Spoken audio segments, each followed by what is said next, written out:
You searched how to buy shares of Kezar Life Sciences Inc., so in this clip we'll show the practical steps. KZR is a biotech company developing immunology therapies listed on NASDAQ under the ticker KZR. This video is educational only and not financial advice. To buy shares, you need a brokerage account, and I'll use eToro as a neutral example to show the process. After registering, you must verify your account, usually by uploading an identity document, and add funds to be able to place an order. Use the platform search bar and enter the ticker KZR to find Kezar Life Sciences. Locate the listing that shows the NASDAQ exchange to ensure you have the correct stock.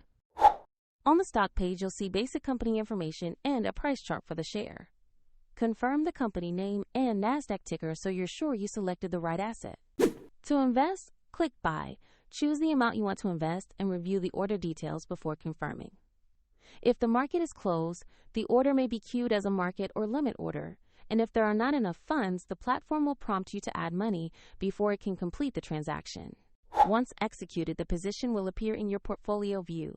For convenience, I've placed a registration link in the description if you want to follow the same steps shown.